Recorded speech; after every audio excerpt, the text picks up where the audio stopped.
Recording. Hello everyone, welcome to another episode of The Digital Chef. This time filmed in glorious 360 degrees. So as I walk around, I'm at home today in my manclave slash dumping ground slash X-Lab. And what I thought I'd do today is talk a little bit about how digital we're all feeling this Friday. So we're surrounded at the moment by new consumer technologies. You've seen in the press this week probably things around augmented reality glasses being launched, the Meta being launched at TED 2016. We've got now consumer grade virtual reality headsets appearing everywhere. We've got desktop VR appearing. We've got different controllers like the Leap Motion that allows us to put our hands inside VR. And I'm finding that more and more we're surrounded by this technology, but we also have to balance that up then inside the enterprise with ideas around big data and cloud and IoT and cyber security. I think there's a little bit of a disconnect between that part of the world and what we really class as our digital skills. So what I thought we'd do is a quick experiment for Friday, for a bit of fun, to see how digital we're feeling today. So what I want you to do is, if you want to get involved, is follow along. So I'm assuming everybody's got a smartphone, and most people have got smartphones. If you've got a smartphone, get it out. Now most people, when I ask, in a typical experience lab that I run, about 30 people, about 60% of people will have an iOS device, and another 35 to 40% will have an Android device.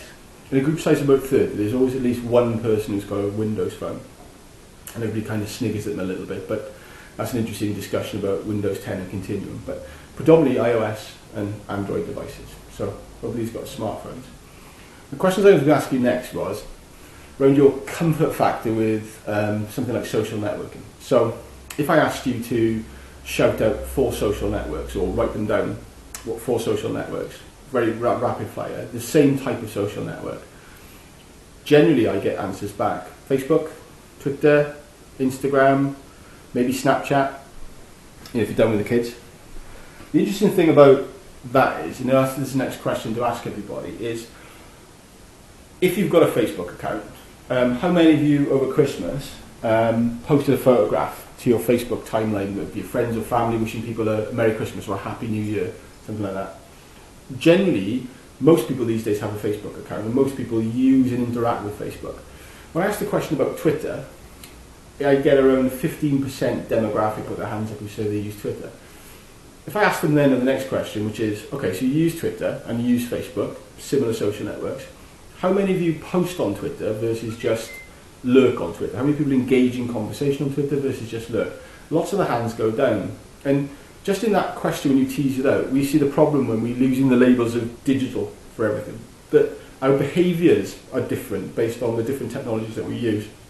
But we tend to class everything at the moment under these umbrella terms when we talk about digital skills and digital behaviours. And what I'm interested in is taking concepts from the abstract to the real. So, how do we actually really start to think about the world around us, and are we really, really good at digital skill sets around the technologies that we use?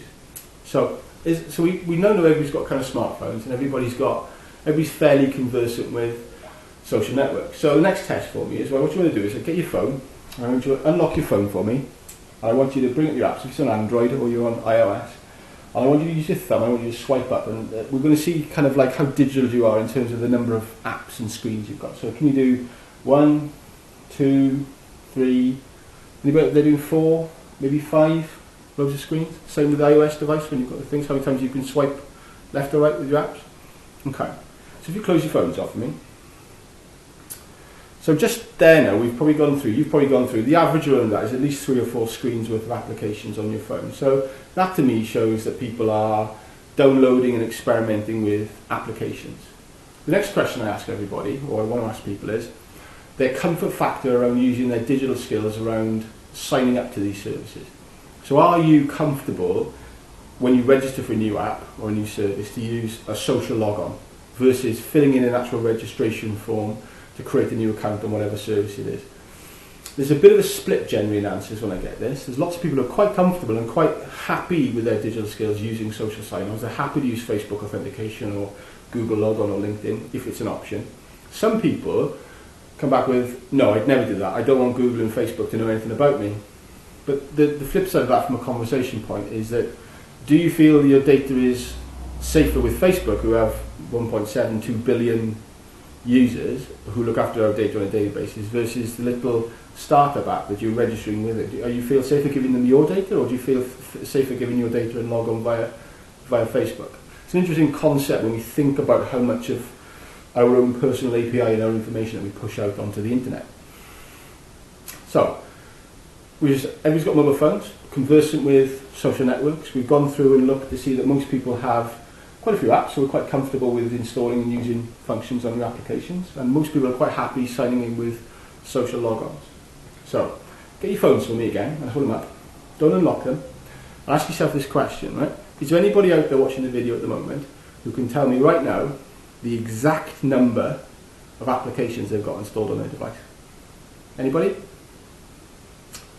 Most people can't, and I find this quite interesting. The next kind of question I look at, if you're asking how many I've got, by the way, I've got 88, and only because I've looked and I've counted and I've sorted out and I've worked out how to manage what I've got.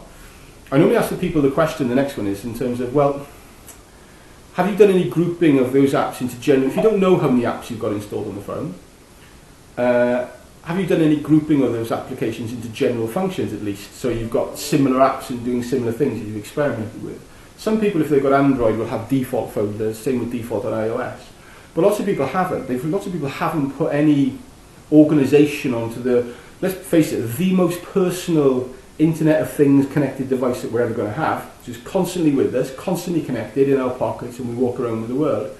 And yet, when we talk about digital skills, we can just establish fairly, if we've done this test with me, that most of us don't really have any handle on how many apps we've even installed on the device that we've got. And we've also established that lots of us are quite happy to sign up to Facebook and Google with these kind of devices. Now, if you take that to its nth degree, and you went and looked on your Facebook account and you did a download of your data dump, how many of those apps you've actually authenticated with Facebook or Google? Have you ever gone in and actually checked to see what data you were sharing with those applications via your Facebook profile or via your Google profile? And again, most people don't. We've given up sort of the comfort factor and ease of use of these technologies to Facebook and Google for these kind of data. It's not to say it's a bad thing or a good thing, it's just an observation that when we talk about our competency with digital skills, as we move into this world of all of this new consumer technology, where we're talking, and the outside world, where we're talking about IoT and data and hyperconnectivity, I think that the onus is on us all to start to actually be a little bit better at actually using the personal devices that we use in a better way. So we should get better at actually managing the kind of applications, the number of applications we've got on our phones. My last question, which will be, is if we've established now that we've got phones and we all walk around with them all the time, they're always connected, we don't really have any idea how many apps we've got installed on them, and we haven't done any kind of grouping around those, and we don't know what data we've actually, we're not sure for every one of those apps, what data we've allowed to share with that company via our Facebook and our Google profiles. Last question is, how many of us have actually bothered to turn on the free two-factor authentication services that Google and Facebook provide? So that at least you are protecting yourself and your most personal Internet of Things connected device that you've got via a two-factor authentication system, where you have to have the phone and your password to be able to sign in via a code. Normal answer in a group of 30-odd IT execs when we're running my experience labs is there's probably generally of 30, maybe one or two people have turned on that function. And this is functionality that's provided to us for free by Facebook and by Google. And the question I've got is, well, why not? I think it comes down to digital skills. I think we live in the veneer of our skill set. We think that we are expert in managing these devices. But the problem is these devices are changing themselves. We still call these things mobile phones. The fact that they make phone calls is about 5% of their function. They're powerful computing devices. This mobile phone also powers this mobile VR headset. So is it a phone or is it a VR machine? This phone over here makes phone calls, but also directly links into Amazon's back end and recognises 250 million household line items. It doesn't scan barcodes, it actually physically understands the object. Yet we just still describe all of these devices as mobile phones. It's just something to think about on a bit of fun for a Friday afternoon is, from a skill set point of view, if you don't know how many apps you've got installed on your phone, the next question is, do you even know where to go to look on your phone to find out how many applications you've got installed? Bit of a question for everybody to go and have a bit of fun with on a Friday afternoon. I'm Lewis. This was another quick episode of The Digital Chef in wonderful, hopefully 360 degrees. And thanks for watching. Cheers.